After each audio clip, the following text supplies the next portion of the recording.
Dans ce combat, le Père a pour ennemi le monde. Le monde n'est pas ennemi, n'a pas pour adversaire Jésus, mais a pour adversaire le Père. On est d'accord? Claire, vous allez comprendre pourquoi. C'est pourquoi, quel que soit ce que le monde possède, vous ne pouvez pas le demander à Jésus et Jésus vous le donne. Il dit, tout ce que vous demanderez au Père à mon nom, je vous le donne. Shalom à tous. Bienvenue sur la chaîne JCM TV. Cet enseignement que vous êtes sur le point de suivre va basculer votre vie vers un nouveau palier de connaissances sur Dieu le Père, le Fils et le Saint-Esprit.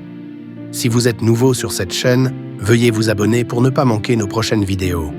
Sans plus tarder, écoutons le révérend Raoul Wafo. Amen. Lève donc ta main droite vers le ciel. Là où tu te trouves, pour ceux qui sont connectés en direct, je ne sais pas si tu trouves la caméra centrale. Très bien. Répétez après moi ces paroles. Mon Père, mon Dieu, en ce jour solennel, je lève ma main droite vers le trône de la vérité. Je déclare et établis sur ma vie que moi, tu cites ton nom, Raoul Wafo, je ne suis pas venu sur terre accompagner les autres. Je suis conscient qu'un mandat divin est rattaché à ma vie et je ne mourrai pas sans avoir accompli la plénitude de ce mandat divin sur la terre des hommes. Je décrète, déclare et établis qu'aucune puissance de la sorcellerie, aucune barrière de limitation agissant au Congo, dans le monde francophone, dans le monde, ne pourra me limiter. Car je suis une nouvelle création. Je suis né de Dieu. J'appartiens au royaume des cieux. Je viens d'en haut.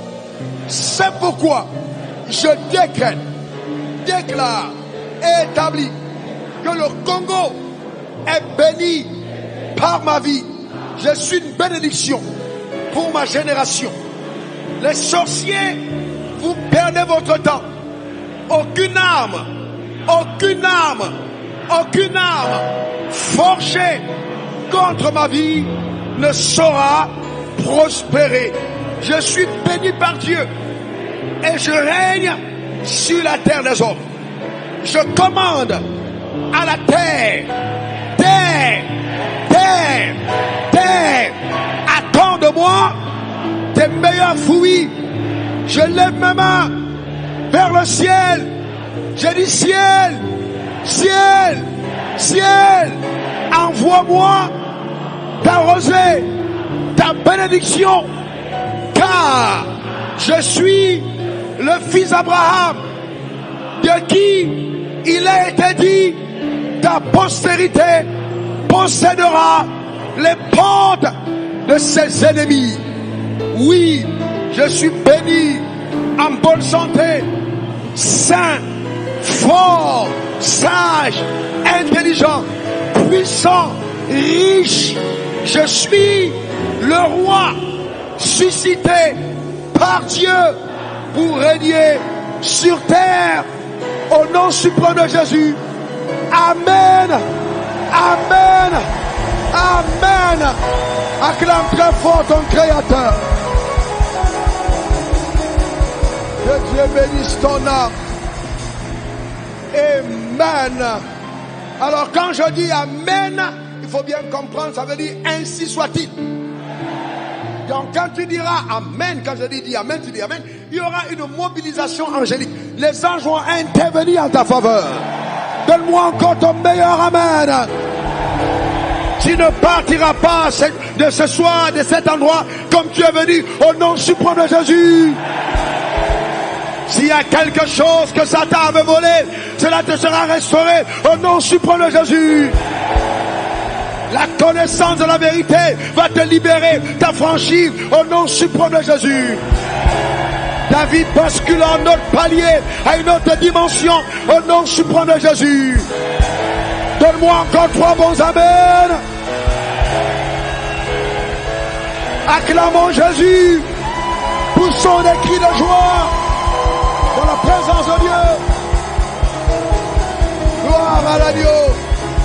Alléluia. Amen. Maintenant la deuxième, on va mettre la main sur le cœur et tu vas supplier Dieu par son Saint-Esprit. Accorde-moi un esprit de sagesse et de révélation dans ta connaissance. Oh Dieu, je t'en supplie. Prie le Seigneur. Accorde-moi un esprit de sagesse et de révélation dans ta connaissance. Je veux entendre la parole et la comprendre. Je veux entendre la parole et la comprendre. Oh Père, accorde-moi un esprit de sagesse et de révélation dans ta connaissance. Illumine les yeux de mon cœur, Seigneur. Illumine les yeux de mon cœur. Illumine les yeux de mon cœur. Illumine les yeux de mon cœur. Afin que j'entende la parole et que je la comprenne. Saint-Esprit, aide-moi. Aide-moi à saisir complètement, entièrement la vérité. Aide-moi, Saint-Esprit, par ta grâce. Aide-moi, Seigneur. Aide-moi, Saint-Esprit, par ta grâce. Aide-moi à comprendre la vérité dans son amplitude, dans son entièreté. Parle-moi par ton esprit, Seigneur. Au nom suprême de Jésus, j'ai prié. Quelqu'un dise Amen encore 3 fois. Que Dieu vous bénisse. Que Dieu vous bénisse. Alors je vous transmets les salutations de mon épouse et de tous mes collaborateurs qui sont en train de prier pour ces moments. Amen. Nous sommes en pleine période d'école biblique et chaque année nous prenons 5 semaines pour enseigner pendant 200 heures en première et en deuxième année afin pour participer vraiment au renouvellement de l'intelligence, parce que la chose la plus urgente qui arrive quand on est né de nouveau, qui devrait arriver, c'est le renouvellement de l'intelligence. Vous connaîtrez la vérité vous rendra libre. Votre niveau de rayonnement dans la vie sera l'équivalent de votre niveau de connaissance. Plus vous connaissez, mieux vous prévalez. Moins vous connaissez, moins vous dominez. Donc il est important de connaître. Et donc c'est parce que, justement, sachant que vous aviez besoin d'être encouragé en cette saison, que j'ai accepté de venir en cette période, vraiment, et pour donner une main d'association à mon frère et à toute l'église, vous disant que Dieu est avec vous, et certainement avec vous. Donc je n'ai pas pu venir avec mon épouse, pour cette raison, parce qu'elle fait partie d'une des enseignantes. Et donc j'ai pris une semaine off pour être avec vous. Mais vraiment, nous vous aimons profondément. Et nous sommes vraiment bénis pour le travail que vous faites. Amen, dans le corps de Christ. Acclamez le Seigneur pour vous-même. Dieu vous bénisse. Amen, amen. Amen. Je vais prier, on va s'asseoir. Père, au nom suprême de Jésus, que ton nom soit glorifié. Que ton nom soit exalté. Je mets une demande solennelle au devant de ton saint trône. Je prie que par ta puissance au travers du Saint-Esprit, tu donnes à toutes les personnes connectées à cet hôtel, soit en présentiel, soit en distanciel, soit en différé, au Père, d'accéder à la compréhension de ta pensée élevée dans le nom suprême de Jésus. Oh Dieu, tandis que j'enseignerai sur toi, donne à ton onction de se mouvoir dans toute sa latitude, dans toute sa plénitude, et que Seigneur, les mots qui émanent, éternel, de mon langage viennent tout droit du trône de la grâce, afin que ton peuple soit béni et glorifié. Merci pour les divers miracles qui accompagnent ta parole avec évidence. Dans le nom suprême de Jésus, j'ai prié. Quelqu'un dit Amen 3 fois. Amen, Amen, Amen. Prière de t'asseoir, prière de t'asseoir. Non, regardez-moi, non. Ne vous asseyez pas comme ça, vous ne tombez pas sur la chaise. Vous êtes des rois. Un roi ne tombe pas sur une chaise, vous asseyez royalement. Amen, vous ne tombez pas, vous vous asseyez, vous croisez vos pieds, vous êtes tranquille. Amen, parce que vous régnez, dit je règne. Alors assieds-toi maintenant comme un roi, prends contrôle de ta chaise. Que Dieu bénisse ton âme, que Dieu bénisse ta vie. Amen, amen. Gloire à Dieu. Alléluia. Amen. Alors, j'ai un enseignement qui, j'en suis sûr, va être de longue bénédiction parce que Dieu m'a ordonné de le donner ce soir pour toi. Et je l'ai juste intitulé Dieu, 3 points de suspension. Nous allons parler de Dieu. Parler de Dieu. Vous savez, la Bible dit dans Genèse 1, versets 1 à 3, au commencement, Dieu créa les cieux et la terre. La terre était informe et vide. Il y avait des ténèbres à la surface de l'abîme et l'Esprit de Dieu se mouvait au-dessus des eaux. Dieu dit que la lumière soit et la lumière fut. Voyez que la Bible, dès le commencement, introduit en disant, au premier chapitre, au tout premier verset, au commencement, Dieu. C'est-à-dire, qu'en ce qui nous concerne, être humain, et davantage nous les saints, la première quête, notre première recherche, la première chose qui devait nous préoccuper, c'est de connaître Dieu. Connaître Dieu. Si vous ne connaissez pas Dieu, même si vous êtes né de nouveau, votre vie ne reflètera pas la plénitude de la rédemption. Il y a beaucoup de personnes qui sont nées de nouveau, ont accepté Jésus dans leur vie comme étant leur Seigneur et leur Sauveur personnel, mais ne vivent pas la plénitude de la rédemption, c'est-à-dire du plan arrêté par Dieu à leur égard, parce qu'ils sont méconnaissants de ces vérités essentielles que je vais essayer de te communiquer en si peu de temps. Nous parlons de Dieu. Au commencement, Dieu. Premièrement, Dieu est l'être suprême. Et nous le savons. Il est celui par qui le monde dans lequel nous vivons a commencé. Donc il est l'auteur de la création. Et dans sa complexité, Dieu se révèle dans la Trinité, c'est-à-dire 3 dimensions de son être. Premièrement, le Père. Deuxièmement, le Fils. Et troisièmement, le Saint-Esprit. Ces 3 êtres totalement différents de caractère, mais ayant la même nature. Dieu est 3 fois saint. Même s'il diffère dans son être, c'est-à-dire le Père diffère du Fils, le Fils diffère du Saint-Esprit, mais les 3 sont parfaitement un. Et ça, c'est une complexité réelle de la foi, quand on parle de la notion de Dieu, qui amène beaucoup de croyants à se perdre. Mais je crois que par cet enseignement, puisque je vais l'illustrer au travers de la rédemption, même la personne la plus simple comprendra exactement quand on parle de Dieu le Père, quand on parle de Dieu le Fils, quand on parle de Dieu le Saint-Esprit, qu'est-ce que c'est et quelle devrait être notre relation individuelle avec chacune de ces 3 personnes de Dieu, qui ne forment qu'une seule personne, en fait. Est-ce que ça va pour chacun d'entre nous? Très bien, c'est très, très, très important. Alors, nous voyons que la Bible dit au commencement Dieu. Donc Dieu est le créateur, celui qui a commencé toutes choses. Et comme j'aime à le dire, Dieu est le seul être qui n'a besoin de personne d'autre pour être ce qu'il est. Vous regardez par exemple les poissons, ils ont besoin d'eau pour pouvoir vivre parce que ils ont été créés à partir de l'eau. Donc vous sortez le poisson de l'eau, le poisson ne peut pas vivre hors de l'eau. Parce que l'eau a été son biotope, a été vraiment le milieu duquel il a été tiré. Et vous sortez la plante hors de la terre, la plante ne peut pas vivre, sauf si vous l'exportez avec la terre. Pourquoi? Parce que la terre a servi pour créer les plantes. Cependant, en ce qui nous concerne, vous et moi, la Bible dit que Dieu dit, Genèse 1, verset 26, verset 28, faisons l'homme à notre image. Regardez d'abord ce que la Bible dit. Dieu dit, faisons. Ce texte révèle clairement que la personne qui parle ne parle pas en un nom singulier. C'est-à-dire qu'il dit, Dieu dit faisons, faisons, c'est au pluriel, dit, c'est au singulier. Ça veut dire qu'il y a un conseil, plus d'une personne, qui parle et qui s'exprime au travers d'une personne. Par exemple, lors d'un conseil de ministres, vous avez la résolution du conseil du gouvernement. Le président de la République n'a pas utilité de venir lui-même au perron expliquer ce qui a été dit au conseil des ministres. Mais le porte-parole du gouvernement se fera donc fi de venir de façon intégrale donner à la population les résolutions du conseil des ministres. Il parlera au nom du gouvernement. Vous le verrez seul, mais il n'est pas seul parce qu'il incarne justement et il représente un gouvernement derrière lui. Donc quand la Bible dit Dieu dit, le dit au singulier est la représentation du porte-parole du conseil de Dieu qui parle au nom des 3. Donc Dieu dit, c'est le, voyez-vous, faisons.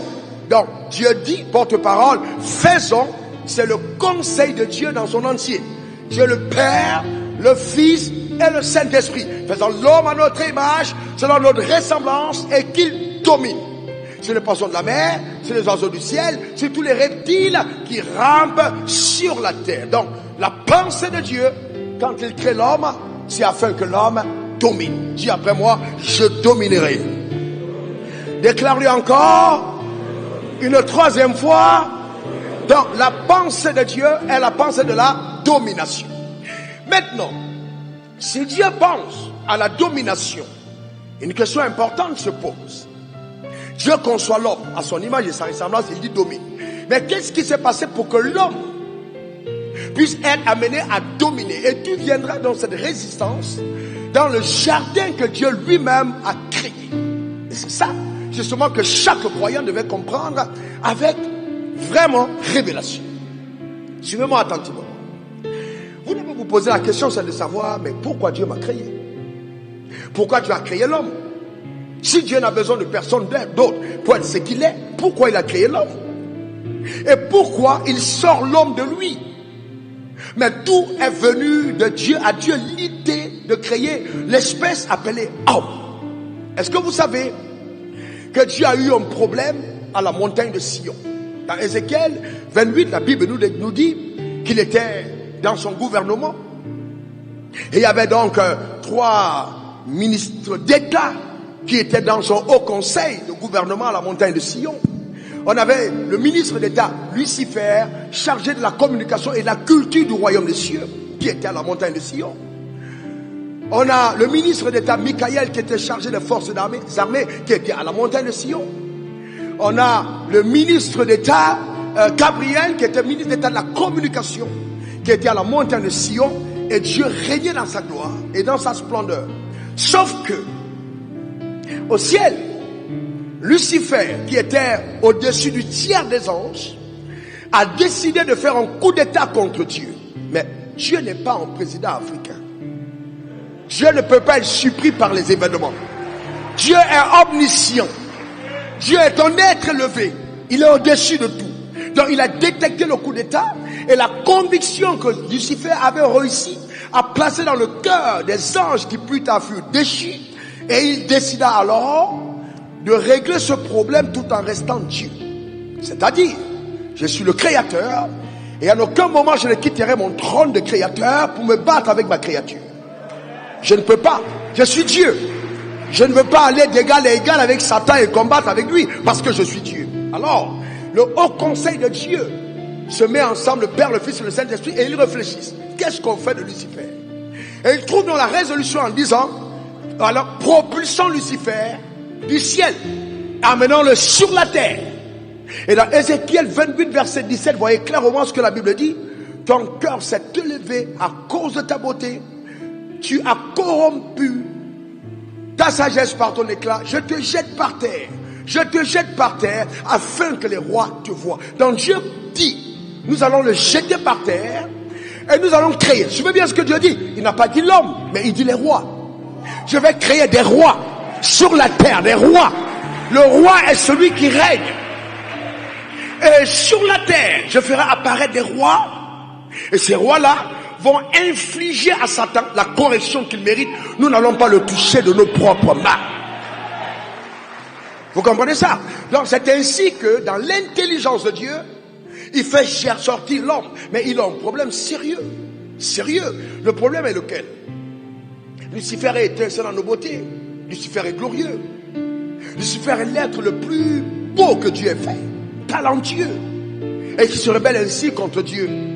Alors Dieu veut créer un autre être au-dessus de Lucifer.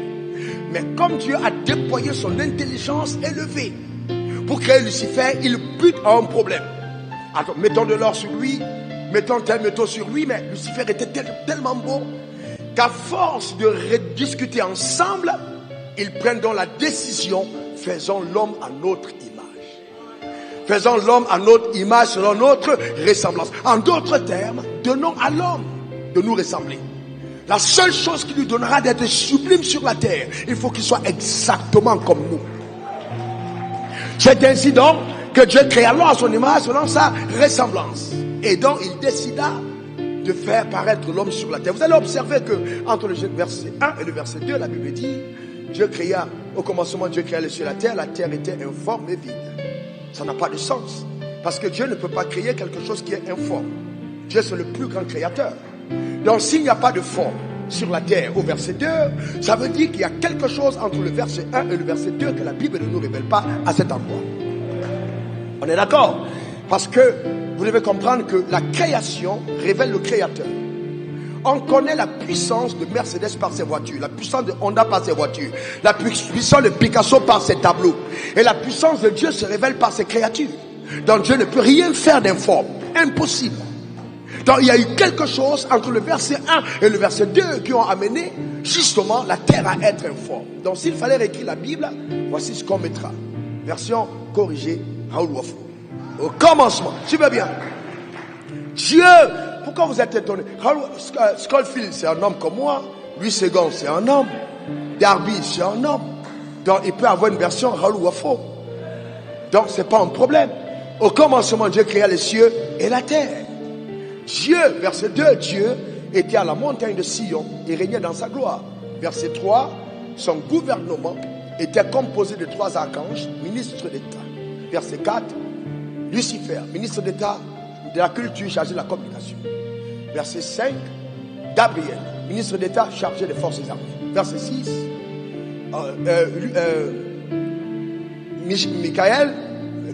Gabriel, ministre d'État chargé de la communication. Michael, ministre d'État chargé des forces armées. Verset 7, Lucifer, dans son éclat de gloire, a voulu prendre la place de Dieu et formater un coup d'État au ciel.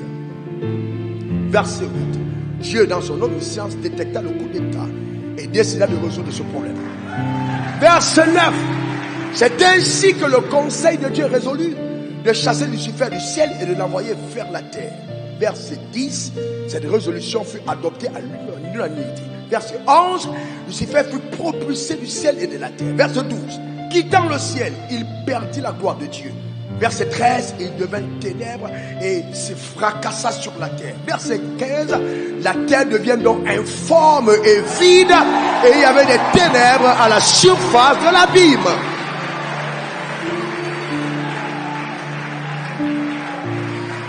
C'est alors qu'au verset 16 on dira, alors l'Esprit de Dieu se mouvait au-dessus des eaux et Dieu dit que la lumière soit et la lumière fut. Alléluia. Je décret établi sur ta vie que tu accompliras le mandat que Dieu t'a assigné au nom suprême de Jésus. Donne-moi ton meilleur amen. Dis encore amen. Je vous pose une question. Est-ce que Dieu peut échouer? Alors la Bible dit que tu es l'ouvrage de Dieu et Dieu n'échoue pas. Tu n'échoueras pas. Que cette parole t'accompagne et te donne de pouvoir régner sur la terre au nom suprême de Jésus. Donne-moi encore ton meilleur amen. Alors quand Dieu créa l'homme, dans son intelligence élevée, Dieu prit l'homme et le plaça dans le jardin d'Éden, comme la Bible dit dans Genèse 2, versets 15 à 17. On va lire, parce que c'est très important pour introduire cette pensée. Il place l'homme dans le jardin d'Éden pour le cultiver et pour le garder. Pour le cultiver et pour le garder. Pour le cultiver et pour le garder. C'est-à-dire développer le jardin, faire fructifier le jardin. Donner au jardin une autre dimension, un autre éclat, un développement dans le jardin. Et pour garder le jardin. Verset 16. L'Éternel Dieu donna cet ordre. Il faut souligner c'est la Bible ordre. Parce qu'il y a des gens qui pensent que quand Dieu les parle, Dieu fait des suggestions. Dieu ne te suggère pas. Dieu te donne un ordre. Donc il faut bien comprendre que dans notre relation avec Dieu, la notion d'autorité doit être totalement comprise. On aura le temps d'y revenir. Il donna cet ordre à l'homme. Tu pourras manger de tous les arbres du jardin, mais tu ne mangeras pas de l'arbre de la connaissance du bien et du mal, car le jour où tu en mangeras, tu mourras. Donc il dit c'est un ordre. Tu ne mangeras pas, car le jour où tu mangeras, tu mourras. C'est-à-dire, tu seras séparé de moi. Tu n'auras plus cette capacité de rayonner, d'influencer, de gouverner, parce que cette capacité vient de ta dépendance à moi. Vous voyez que la notion d'indépendance n'est pas une notion divine. Dieu a créé l'homme pour que l'homme soit dépendant. Et la dépendance afin que l'homme s'épanouisse dans cette relation de dépendance. Et je reviens sur ce que j'ai dit au départ. Est-ce que vous allez supplier le poisson de rester dans l'eau? qui me répond. Quand je peux le poisson de rester dans l'eau. Quand vous prenez un poisson, vous le jetez hors de l'eau, quelle est sa réaction?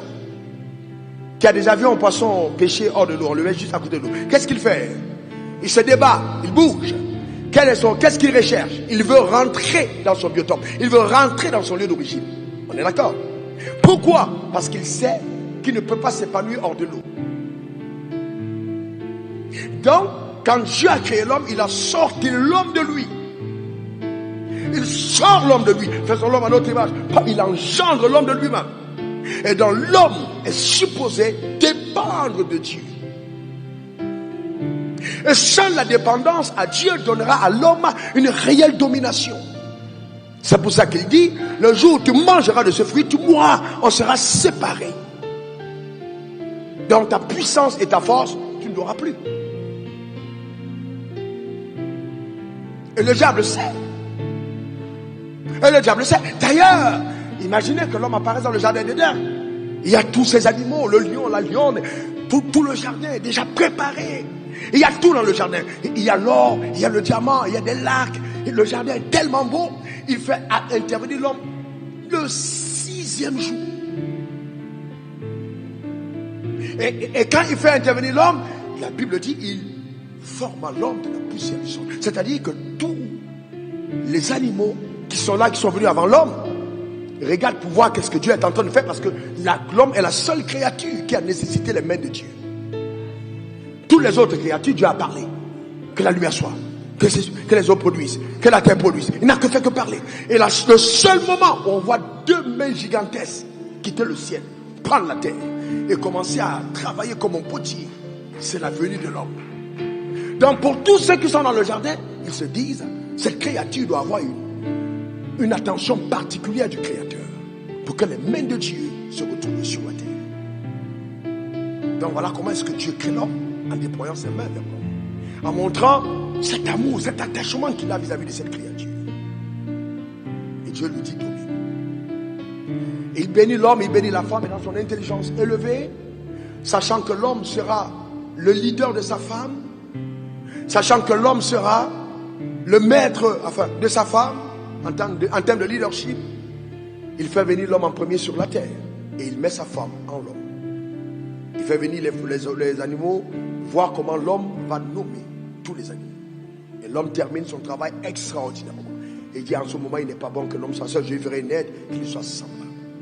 Ce qu'il faut comprendre, c'est que au moment où il dit il n'est pas bon que l'homme soit seul, c'est pas en ce moment qu'il pense lui faire une femme. En ce moment, il pense révéler la femme qui a déjà été faite. Souvent, beaucoup d'entre nous, on se débat pour obtenir les choses que nous avons déjà en Dieu. Et le drame, c'est que nous ne faisons pas ce que nous devons faire pour que la saison de l'avènement de ces choses arrive. La femme était déjà en l'homme, mais la saison de la venue n'était pas encore arrivée. Parce que l'homme n'avait pas achevé sa tâche. C'est quand il achève qu'il dit, il n'est pas bon que l'homme soit seul. Une parenthèse pour dire que sûrement pour certains jeunes gens qui n'ont pas encore fait preuve de maturité, il est bon que vous soyez seul. Il est bon que vous soyez seul. Et que c'est pas un péché pour les pasteurs de demander quel travail tu fais avant d'épouser une femme. Parce qu'un homme qui n'a pas pu prendre soin de lui seul ne pourra pas prendre soin de 2 personnes ou de 3 personnes. Et allons plus attentivement. Quand l'homme était seul, et ça va être choquant, il n'a pas eu de problème dans le jardin d'Éden. Il n'a pas eu de problème. Sans mariage, il n'y avait pas de problème. C'est quand la femme entre en scène que le diable dit, maintenant, je vais mettre en attaque par stratégie. Il vint vers la femme. Regardez bien. Genèse 3, versets 1 à 6. Il dit à la femme, lisons les textes. Le serpent était le plus rusé de tous les animaux des champs que l'Éternel Dieu avait fait.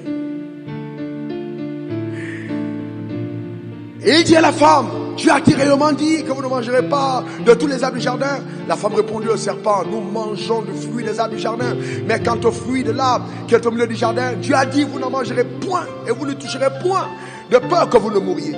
Alors, le serpent dit à la femme, vous ne mourrez point. Mais Dieu sait que le jour où vous en mangerez, vos yeux s'ouvriront. Et vous serez comme des dieux, connaissant le bien et le mal. La femme vit que l'arbre était bon à manger, agréable à la vue, et qu'il était précieux pour ouvrir l'intelligence. Elle prit de son fruit et en mangea, et en donna à son mari qui était auprès d'elle, et ils en mangea. Regardez ce que Satan va faire. Il va s'adresser à la femme. Et il dit à la femme, est-ce que Dieu a véritablement dit?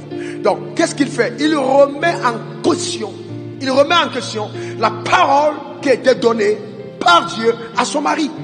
Est-ce que Dieu a véritablement dit? Et même dans tout leadership spirituel, organisation spirituelle, vous vous rendez compte qu'il y a toujours des collaborateurs autour qui ont tendance à remettre en cause la vision que le leader a reçue de Dieu. Est-ce que c'est vraiment Dieu qui a demandé? Est-ce que c'est vraiment la saison de faire ça? Est-ce que c'est vraiment la saison? C'est toujours le même langage. Est-ce que Dieu a véritablement dit? Alors pour introduire quoi? Suivez-moi attentivement. C'est très très profond. Très profond. Très profond. Que Dieu te permet de comprendre. Suivez-moi bien. L'une des erreurs fatales que nous commettons en tant que croyants, c'est que nous sommes armés dans le combat spirituel. Je prends autorité. Satan, je te foudroie. Combat, malédiction héréditaire. Je prends autorité. Feu, feu, feu, feu, feu. Mais je vais vous poser une question claire. Depuis que nous faisons ça concrètement, quel rayonnement l'Église a eu dans ces pratiques? Concrètement. Nous devons arriver à une autre dimension de compréhension de Dieu qui nous permet de vivre son règne sur la terre des hommes. Donc cet enseignement sur Dieu, c'est pour te révéler sa pensée profonde.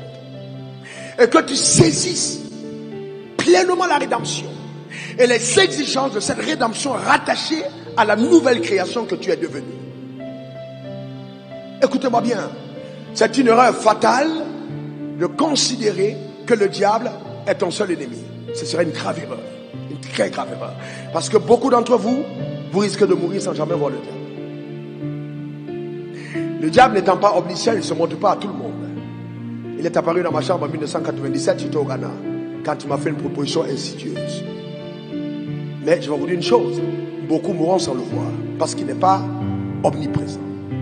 Cependant, la manifestation de son royaume est toujours évidente dans notre jardin. Suivez-moi attentivement.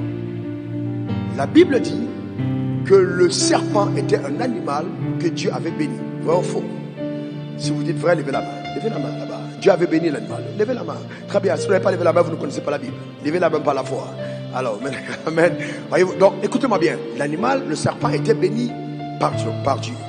Donc, l'animal faisait partie du jardin. On est d'accord? Il faisait partie du jardin. Ensuite, suivez très bien. Le fruit faisait partie du jardin. Maintenant, ce qui a été montré à la femme, c'était premièrement le fruit, mais qui a été montré par le serpent, qui était l'animal le plus rusé que l'Éternel Dieu avait fait et que Dieu avait béni. C'est-à-dire quoi? Comment est-ce que Ève va se méfier du compagnon le plus intelligent de son mari? Normalement non. Parce qu'à aucun moment, Ève n'a vu le diable. À aucun moment. Elle a plutôt vu le serpent, entendu le serpent qui parle et vu le serpent qui parle. Et pour te dire aussi, que l'un des pièges terribles, c'est que chacun d'entre nous devrait savoir que dans son jardin se trouve un serpent. J'explique. Que peut représenter le serpent dans ton jardin? Le serpent dans ton jardin, ça peut être ta femme, ça peut être ton mari, ça peut être ton collaborateur le plus proche, ça peut être ta secrétaire, ça peut être ton patron, ça peut être n'importe qui autour, ça peut être ton chauffeur. Le serpent est le relais de l'enfer par lequel tu entends la voix du diable. Le serpent dans le jardin de Jésus, c'était Pierre. Il lui a dit, arrière de moi Satan. Vrai ou faux? Pourquoi il dit arrière de moi Satan? Il dit les pensées que tu as ne sont pas celles de Dieu, mais celles de Satan. En d'autres termes, les pensées que tu as maintenant t'ont été insufflées par Satan. C'est Satan qui est maître des pensées que tu as. Arrière de moi Satan. Arrière de moi Satan. Alors que Pierre plus tard fut choisi comme étant le leader sur les apôtres. C'est pour dire quoi? La vie spirituelle va exiger de chacun d'entre nous une grande vigilance. J'ai dit quoi? Une grande vigilance. Chacun doit être très vigilant. Parce qu'à n'importe quel moment, le collaborateur le plus intelligent, le plus fidèle, peut se transformer en relais de l'enfer, au serpent, pour déstabiliser notre destinée. Je vais encore plus loin. Pour le peuple d'Israël, Le serpent était les 10 espions qui sont revenus et qui ont dit, nous ne pouvons pas entrer dans ce jardin, dans cette terre promise. C'est impossible. On est allé là-bas, on a vu des géants, c'est impossible. On ne peut pas posséder, c'est pas possible. On ne peut pas, le pays est trop grand pour nous. Mais il y avait Josué et Caleb qui avaient un langage différent. Donc il faut faire attention. Dans une génération où nous sommes emprunts au populisme, où nous avons tendance à remettre de côté la parole de Dieu, il faut donc savoir que la parole de Dieu doit toujours être l'autorité suprême de toutes tes décisions et de toutes tes actions. Toujours, même quand l'homme de Dieu a dit, il faut aller dans la Bible pour examiner les Écritures et voir si ce que Montazambe a dit est écrit dans la Bible. Parce qu'il peut arriver que les hommes que nous sommes, nous nous trompons, ou alors nous soyons induits en erreur. Pierre a dit à Jésus, n'en déplaise, tu n'iras pas à la croix. Est-ce que quelqu'un comprend ça? Il faut faire attention à son jardin, les personnes qui sont tout autour. C'est pourquoi vous devez veiller à votre vie. Veillez entièrement à votre vie. Dans le premier ennemi que nous voyons dans le jardin est donc révélé comme étant le serpent qui a instrumentalisé le fruit qui était un fruit créé par Dieu. Ah oui, un frère peut être créé par Dieu, mais ça devient une occasion de chute pour toi. Une sœur peut être créée par Dieu, mais ça devient le fruit par lequel le diable passe pour déstabiliser ta vie. Alors ça veut dire aussi que ma manière de voir dans la vie est déterminée par ma manière d'entendre. Ce que j'entends a une incidence sur ma manière de voir. Ce que j'entends a une incidence sur ma manière de voir. Nous regardons avec les yeux, mais nous voyons avec le cœur. Donc, vous voyez, la Bible dit, elle vit que l'arbre était bon. Mais comment, mon Dieu, peut-elle dire que l'arbre est bon? Elle n'a jamais goûté. Non, le goût venait de la pollution de son système de pensée. Ah oui, de la pollution de son système de pensée. Si le diable réussit à posséder vos pensées, il contrôle votre destinée. Donc, il faut procéder au renouvellement de notre intelligence. D'où cette plateforme qu'a mis sur pied l'homme de Dieu pour que le corps de Christ soit enseigné sur les saintes doctrines et que nous puissions épouser la vérité. C'est fondamental. C'est vital, la vérité. Donc, le diable est celui, il y a eu donc 3 ennemis de l'homme. Premièrement, le monde. Le monde, c'est le cosmos, c'est l'univers. Dis après moi, monde. Encore monde. Alors maintenant, je vais illustrer. Je vais demander à Dieu le Père. Dieu le Père, viens. Dieu le Père, viens. Le conseil de Dieu, Dieu le Père, est composé de 3. Voyez-vous, de 3. On a ici Dieu le Père. Dieu le Père, il est lui, Dieu le Père, la source de tout. C'est de lui que viennent l'amour, la compassion, la provision. C'est de lui que vienne même l'autorité suprême. C'est de lui aussi que vient la justice. C'est lui le Père. On va y revenir. Ensuite, on a Dieu le Fils. D'accord? Dieu le Fils est, qu'on appelle Jésus, est l'incarnation visible de Dieu. Tout à l'heure, on reviendra dessus. Il est celui qui a montré l'exemple, le type de vie que chaque être humain doit mener sur terre. C'est pour ça qu'on l'appelle premier-né d'entre plusieurs frères. Ça va? Ensuite, on a le Saint-Esprit. Le Saint-Esprit, Jésus a dit, vous est avantageux que je m'en aille. Si je ne m'en vais pas, le consolateur ne viendra pas. Quand le consolateur sera venu, il vous conduira dans toute la vérité. Donc le conseil de Dieu est composé du Père, du Fils et du Saint-Esprit. Dis après moi, Père, Fils et Saint-Esprit. Non, dites-le bien encore s'il vous plaît.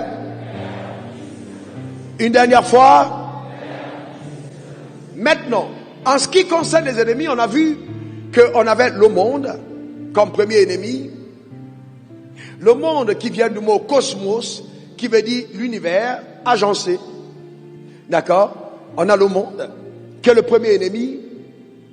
Ensuite, on a derrière celui qui manipulait la femme et qui manipulait le serpent et qui a manipulé avec la pomme, on a le diable. C'est lui qui est juste. Là, le deuxième ennemi de l'homme. Maintenant, voyez que la Bible dit, la femme vit que l'arbre était bon à manger. Mais au commencement, Dieu n'a pas voulu que l'homme voie par lui-même, mais que l'homme voit selon que Dieu voit. Et le fait que l'homme ait commencé à voir en dehors de la vision de Dieu, il y a eu émergence de la chair qui est l'ancienne nature. Cette nature rebelle à Dieu. Cette chair-là est dans le troisième ennemi. D'accord? Suivez très attentivement. Et donc, quand l'homme a péché, et que l'homme a été privé de la gloire, c'est-à-dire que l'homme a commencé à être malade, que l'homme est tombé dans la pauvreté, l'homme a été faible, la sagesse a commencé à partir, l'intelligence. Voyez-vous, Dieu a dit, je vais faire un plan de rédemption pour pouvoir racheter l'homme et le remettre en position de domination. Mais cependant, écoutez-moi, tout le temps que nous sommes dans nos églises évangéliques, oh Jésus, très peu de temps, nous faisons mention du Père. Très peu de temps, nous faisons allusion au Saint-Esprit. Alors qu'en fait, chacun a son rôle dans la victoire. Si vous restez focalisé sur le diable, vous donnez au diable une attention qu'il ne mérite pas. Vous comprenez? Parce qu'il ne faut pas oublier que l'être humain a été créé pour montrer à Satan comment se soumettre à Dieu. Donc, que Satan te soit soumis, ça c'est la chose la plus petite. La Bible déclare que Satan est sous tes pieds. Donne-moi ton meilleur amen. Dis encore amen. En le déclarant, j'annonce sur ta vie que tous les projets de sorcellerie sont anéantis. Donne-moi encore ton meilleur amen. Oui, frères et sœurs. Oui. Donc on a trois ennemis. Maintenant, suivez-moi bien. Dieu le Père. Ce Père, il est la source de l'amour. L'amour vient de lui. C'est lui la source de l'amour. Il est la source de la compassion. Il est la source de la bénédiction. Il est le concepteur du bonheur. C'est lui qui a inventé la richesse. C'est lui qui veut le bien-être. C'est lui qui a inventé la notion de pouvoir. C'est lui qui a inventé la notion de règne. Donc c'est ce Dieu-là, le Père. Et donc je voudrais dire à certaines personnes qu'on peut essayer de corrompre dans les sectes à gauche et à droite, qu'aucune autre personne en dehors de Dieu ne peut vous donner le règne sur la terre. Effectivement. Parce que tout don parfait vient du Père de lumière. Il est la source du bonheur. Ta manière de dire amen m'embête. Et donc ce Dieu le Père et le Fils et le Saint-Esprit se sont mis ensemble. Concertez-vous, arrêtez-vous ensemble, parlez ensemble, regardez-vous, discutez. Alors les trois ont commencé à discuter ensemble. Et le but de la discussion était, il faut qu'on trouve une solution pour amener l'homme dans la domination. Donc comme ils étaient à la création tous les trois, alors nous entrons dans le vif du message. Les trois vont être impliqués dans la rédemption. Alors le Père décide, restez encore ensemble. Le Père dit, moi j'irai prendre le monde comme ennemi. Et pour pouvoir sauver le monde de la domination de Satan, j'enverrai mon fils donner son sang. Et le fils dit, papa, quand j'irai donner mon sang, j'irai neutraliser Satan. Parce que Satan est ma cible. Et le Saint-Esprit dit, quand vous aurez terminé vos tâches, moi je descendrai maintenant et je vais prendre la chair pour possession. C'est pourquoi, maintenant, revenez à votre place, comme vous êtes. La Bible dit, Jean 3,16, Dieu a tant aimé le monde. Donc il a donné son fils. Si le Dieu a donné a aimé le monde, qui a aimé le monde, le Père ou le Fils? Qui a aimé le monde? Très bien. Pourquoi quand tu es en train de remercier Dieu pour le salut, tu dis seulement merci à Jésus et tu ne dis pas merci à celui qui l'a envoyé? Il faut savoir remercier le Père qui a donné son Fils dans l'action de grâce en bénissant le Seigneur. Père, je vais te rendre grâce car tu m'as tant aimé que tu as donné ton Fils pour moi. Donc ça doit faire partie de ton action de grâce. Parce que Jésus est venu du Père. Et quand le Père a envoyé Jésus, le but pour le Père était d'aller neutraliser le monde. On est d'accord? Mais pour cela, on va changer un peu l'ordre pour que tout le monde comprenne. Le Fils est parti en premier. Il est descendu sur terre. Mets-toi là devant eux. Ne fais rien du tout. Mets-toi juste devant. Il est descendu sur terre. Avance là devant. Le but quand il descend sur terre, c'est pour accomplir la mission du Père. Le but pour accomplir la mission du Père, le Père envoie le Fils pour neutraliser qui? Le monde. Maintenant le Père s'en va à la conquête du monde par son Fils. Il va neutraliser le monde. Parce que le monde est l'ennemi du Père. Il va neutraliser le monde et il va assujettir le monde. Voyez-vous que dans ce combat, suivez attentivement, Dans ce combat, le Père a pour ennemi le monde.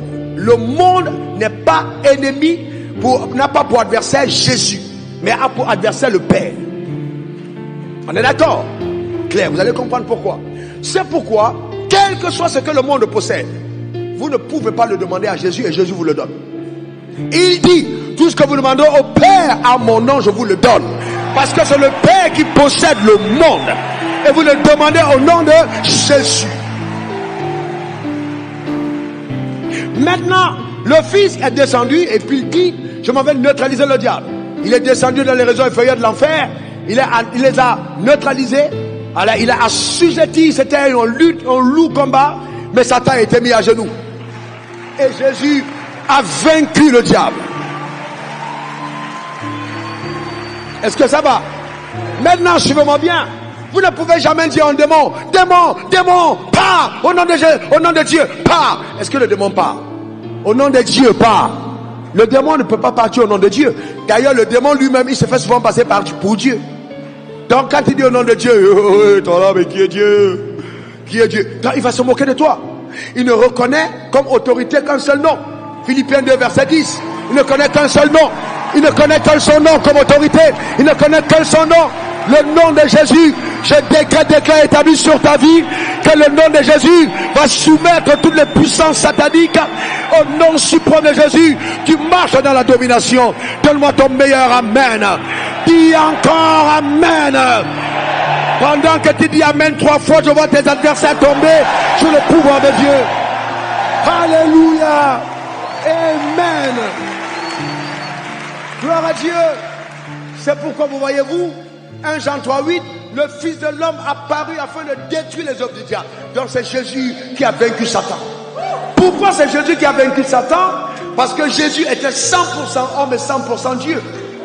Donc Dieu n'a pas voulu changer d'avis au départ. Il a dit, je suis Dieu, je ne lutte pas contre le diable. Je vais prendre la forme d'un homme. Et on verra comment il a fait alliance avec Abraham. Et j'arriverai sur la terre comme un homme, afin que sous la forme d'un homme, je vais vaincre Satan et montrer aux croyants, aux chrétiens, dorénavant, comment ils vont assujettir Satan sous leurs pieds dans le nom suprême de Jésus. Amen. Donne-moi ton meilleur amen. Gloire à Dieu. Et c'est pourquoi, frères et sœurs, ne donnez pas trop de valeur aux sorciers. Ne donnez pas trop de valeur aux puissants des ténèbres. Parce que celui qui est en nous est plus fort que celui qui est dans le monde. Donne-moi encore ton meilleur amen. Gloire à Jésus. Dès qu'on dit aux sorciers, les sorciers vont t'attaquer. Ils commencent à pleurer. Pourquoi tu paniques? Est-ce que tu sais qui tu es devenu en Christ? Si quelqu'un est en Christ, il est une nouvelle créature. Les choses anciennes sont passées. Voici, toutes choses sont devenues nouvelles. Et cela vient de Dieu qui nous a réconciliés par Christ. Le mandat de la domination t'a été clairement accordé. Et aucune puissance des ténèbres ne peut le contester. Parce que Jésus a vaincu Satan. Il est le grand frère, le premier-né d'entre plusieurs frères. Et il nous a donné justement l'autorité qui est la sienne sur la puissance ennemie. Voici le vrai problème et le vrai danger. C'est que même si le Père a vaincu le monde et que Jésus a vaincu le diable, il y a un ennemi qui n'est pas vaincu. Comment il s'appelle? Comment il s'appelle? Jésus a dit sur la croix, tout est accompli. Donc il dit, j'ai payé le prix qu'il faut pour que la victoire soit totale. Mais cependant, suivez-moi attentivement, seule la nouvelle création révélera la plénitude de la rédemption. J'ai dit quoi? Seule la nouvelle création révélera la plénitude de la rédemption. C'est pourquoi Jésus a dit, ne bougez pas de Jérusalem, attendez sur place. Vous allez recevoir une puissance. Le Saint-Esprit survenant sur vous, voyez-vous, et vous serez mes témoins. Donc maintenant, le Saint-Esprit s'en va. Le rôle du Saint-Esprit, c'est qu'il y a un ennemi qui est encore debout. Il s'appelle la chair. C'est ton ancienne nature. Il s'appelle la chair. C'est ton ancien raisonnement. Et la chair est têtue. La chair ne veut pas se soumettre. La chair dit, je suis né de nouveau, mais je continue de faire mes traditions. Je vais chez le féticheur. Je vais faire la... Donc il y a une lutte entre la chair et le Saint-Esprit. Et finalement, comme le Saint-Esprit vient avec le pouvoir de Dieu, il assujettit ta chair et donne à ta chair d'être sous le contrôle de la puissance de l'Esprit.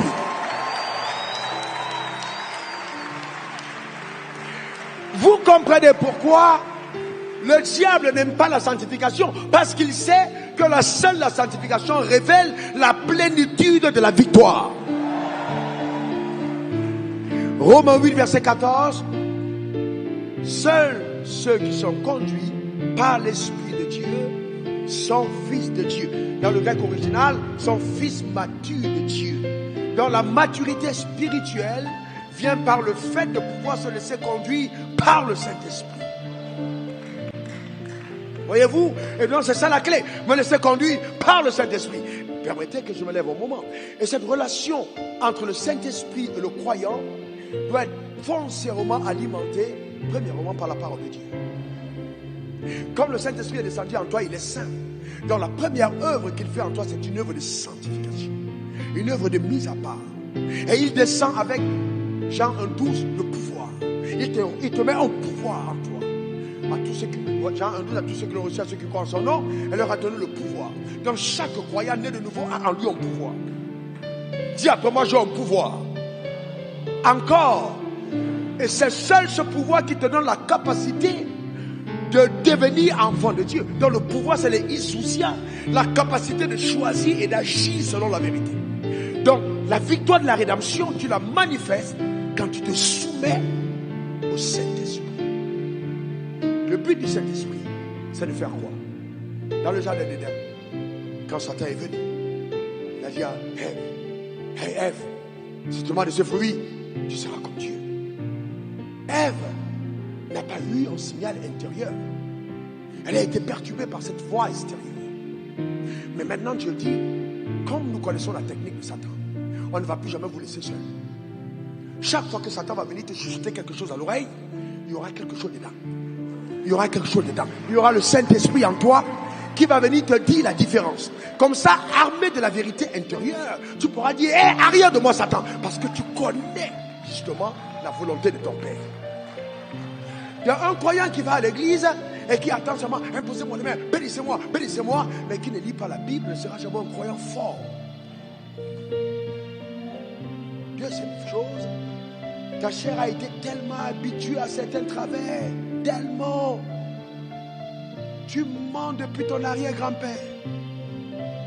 Dans ta famille, la polygamie, c'est depuis peut-être 2000 ans. Et toi, tu es né de nouveau. Et dans ton système de pensée, dans ton ADN corporel, dans ta chair, il y a une autre loi qui dit non, voilà comment on se conduit. Mais le Saint-Esprit est descendu pour te dire, tu dois faire la différence. Maintenant, écoute-moi bien, ce n'est pas à Dieu de choisir, c'est à toi de choisir. Il t'a donné la capacité de dire non. Donc le fait que Satan arrive, c'est pas une information nouvelle. Non, le diable rôde autour de nous cherchant qui dévorera. Mais nous avons la capacité de lui dire non Satan, ça n'arrivera pas. Non Satan, ça n'arrivera pas. Cette autorité nous l'avons par le Christ qui est en nous. Donne-moi ton meilleur amen. Et ça, vous savez, ce pays est béni. J'aime le Congo, c'est un pays extrêmement béni. Demain, je parlerai aux hommes d'affaires de cette immensité d'opportunités qu'on a dans ce pays. Mais vous savez quoi? Il y a quelque chose qui est choquant. C'est que premièrement, vous devez savoir en tant que Congolais qu'après le ciel, la deuxième partie de l'univers la plus bénie s'appelle le Congo, RDC. Il n'y a pas, écoutez-moi bien, je suis sérieux, il n'y a pas un autre endroit après le ciel qui soit autant béni que la RDC. Il n'y a pas un autre endroit. Et donc, Dieu ne peut pas venir en RDC pour juste prendre les gens de la RDC et les amener au ciel. Non, c'est pas le but de Dieu. Il vient en toi pour te permettre de relever la RDC. Il vient en toi pour te permettre d'éclairer la RDC. Il vient en toi pour te permettre de bâtir la RDC. C'est pas juste pour parler en langue, mais non, c'est pour impacter ton environnement. Et il faut donc que, par le règlement de l'intelligence, tu comprennes que la rédemption n'est pas pour aller au ciel simplement. Non, mais c'est pour te permettre de déplacer à nouveau le ciel vers la terre et de réinstaurer d'abord le règne de Dieu sur la terre des hommes. C'est ça le mandat de l'Église. Sinon, c'est la religion. Sinon, j'en parlerai. Si Dieu t'a restauré, qui croit que Dieu a pardonné ses péchés? Qui croit que Dieu a pardonné? Lève la main, lève la main. Maintenant, je vais te dire une chose. Baisse la main. Maintenant, je te pose une question. Qu'est-ce qui a été la base des maladies? C'est quoi? C'est quoi? Qu'est-ce qui a été la base de la pauvreté? Qu'est-ce qui a été la base de la faiblesse? Qu'est-ce qui a été la base de tous les maux qu'on peut voir? Alors, si tu as ôté le péché, ma question est la suivante. Est-ce que c'est normal que les maux restent? Répondons. Dieu t'a pardonné de ton péché. Est-ce que c'est normal que tu subisses les conséquences du péché? Alors, si les gens continuent de subir les conséquences du péché, c'est parce qu'ils ne comprennent pas ce que j'essaie de te faire comprendre. La rédemption, c'est tu vas aller au ciel, mais si Dieu te laisse sur terre, c'est pour que tu deviennes un instrument de Dieu pour transférer le ciel sur la terre. Il est anormal, encore très anormal, que tu sois dans un pays comme celui-ci, tu es né de nouveau, tu parles en langue, tu as le Saint-Esprit, et puis on te voit là en disant, Seigneur, bénis-moi, je vais aller en Belgique, bénis-moi, je vais aller aux États-Unis, je vais prospérer là-bas. Non, il y a quelque chose qui ne va pas. Il y a quelque chose dans ta tête qui ne fonctionne pas bien. Tu as besoin de comprendre. Écoute-moi bien, tu as besoin de comprendre que Christ en toi te permet, partout où tu te trouves, d'amener le règne de Dieu à manifestation. Je viens te dire que le but de ces enseignements jusqu'à dimanche, c'est de provoquer ta royauté, de ramener le roi qui sommeille dans ta vie. Donne-moi ton meilleur amen. Afin que dans ton village, ceux qui sont moqués de toi, même dans ta famille, on disait personne ne va réussir, que tu sois une merveille qui étonne tout le monde. Stop Massonneau soit étonné par les résultats que tu vas produire dans cette assemblée. Donne-moi encore ton meilleur amen. Parce que tu as compris la rédemption. Tu as compris la rédemption. Tu as compris la rédemption. Le monde est à ton Père. Donc, l'or, le diamant, les richesses de ce monde appartiennent à ton Père.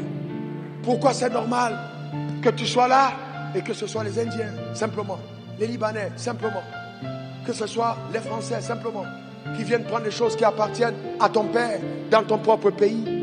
Et toi, tu penses que tu as besoin de voyager pour être heureux. C'est que quelque part, tu n'as pas compris le plan de la rédemption. Il y a quelque chose qui ne va pas. Il y a quelque chose que tu as loupé quelque part. Est-ce que quelqu'un comprend ça? Très important. Mais maintenant, il dit dans Éphésiens 2, verset 10, vous êtes mon ouvrage que j'ai récréé en Christ Jésus pour les bonnes œuvres que j'ai préparées d'avance afin que vous les pratiquiez. C'est-à-dire qu'il y a un domaine de la vie où Dieu te prépare afin que tu règnes, afin que tu prouves que la rédemption n'est pas une fable. C'est pourquoi il dit, Matthieu 5, verset 14 à 15, vous êtes la lumière du monde. On n'allume pas une lampe pour la mettre sous la table, mais on la met sur la table afin qu'elle brille. Donc ça veut dire que même si les gens ont décidé de te mettre mystiquement sous la table, ta place n'est pas sous la table, parce que ce message te ramène sur la table. Donne-moi encore ton meilleur amen. Dis encore amen. Dis après moi, je suis sur la table. Déclare-le encore. Et je règne dans la vie. Amen. Gloire à Jésus. Vous êtes le sel de la terre, c'est ce que la Bible dit. Et donc nous devons cerner, saisir profondément ces vérités essentielles et vivre avec elles.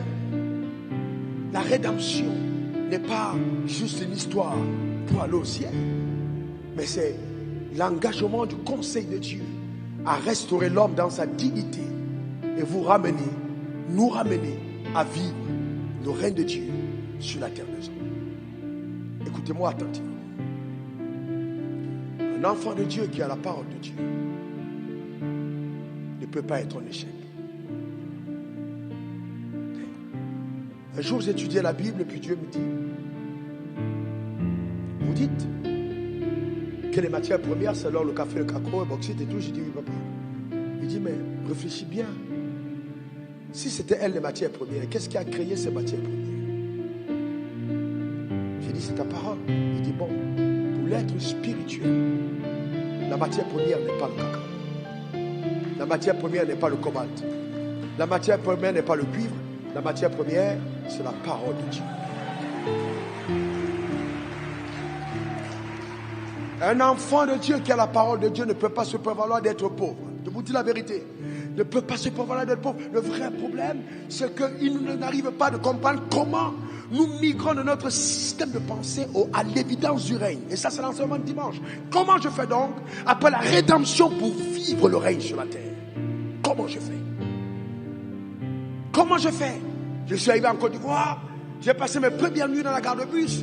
J'ai touché $25 par mois pendant 2 ans. Pendant 2 ans. Les premières nuits, quand il pleuvait, je m'agrippais à la fenêtre parce que je ne savais pas comment dormir dans la pluie qui entrait dans la chambre.